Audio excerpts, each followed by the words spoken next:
banyak merujuk kepada respon kita kepada Perhimpunan Agung UMNO baru ini, ya. Jadi kalau boleh diizinkan saya baca teks bahasa dan Inggeris sebelum kita buka kepada soalan. Soalan yang serius itu biar Azmi jawab. Saya jawab yang mudah-mudah. Yang ada dalam buku jingga saya jawab. Dalam tempoh PRU 13 yang kian hampir, UMNO telah menunjukkan tanda-tanda ketidakyakinan dalam mempertahankan kuasa mereka. Jelas mereka tidak mampu untuk menangkis setiap idea dan dasar kami, lantas menyerang dengan membenih politik kebencian dan ketakutan. Dengan media arus perdana yang semakin ketandusan isu, UMNO sedang memaksimalkan setiap helah yang ada untuk memasung agenda perkauman dan ketakutan dalam kalangan rakyat demi mengelak balasan yang bakal menimpa mereka jika Pakatan Rakyat berkuasa kelak. Perhimpunan Agung UMNO yang baru selesai itu adalah pelantar untuk meningkatkan lagi serangan yang berbentuk penipuan dan penghinaan diketuai oleh PM iaitu Presiden UMNO sendiri, Datuk Seri Najib Razak. Kami mengecam kenyataan tidak bertanggungjawab beliau bahawa Malaysia akan hilang kedaulatannya dalam 3 tahun pertama Pakatan Rakyat memerintah. Ideanya mudah, memperbodoh-bodohkan rakyat dengan menyuburkan idea bahawa pemimpin-pemimpin Pakatan Rakyat adalah pengkhianat yang akan menggadaikan maruah negara demi kepentingan politik. Malah lebih malang lagi apabila idea itu tidak disokong dengan fakta dan hujah yang empirical. Kenyataan Najib adalah kenyataan yang tidak masuk akal dan hanya dibuat oleh orang yang tidak punya maruah dan moral sama sekali. Senario simptom ketakutan, hilang kuasa dimulakan dengan memomokkan insiden 13 Mei sekiranya Pakatan Rakyat memegang tampuk pemerintahan.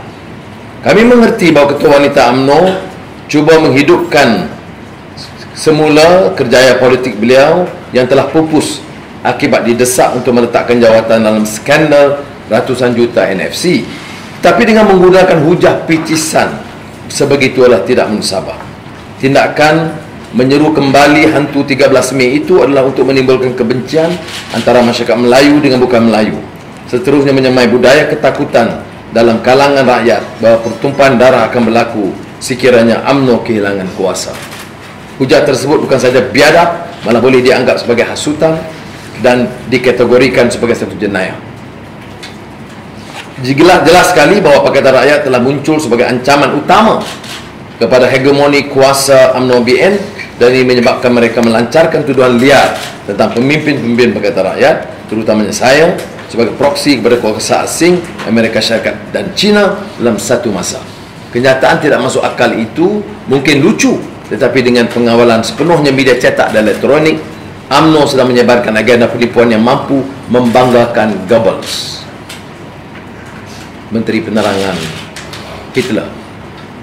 Pakai taktik pengulangan penipuan besar ini, media mereka bertujuan untuk menggambarkan keuangan atau perbandaraan negara mungkin dikawal oleh kuasa luar sekiranya Pakatan Rakyat memerintah.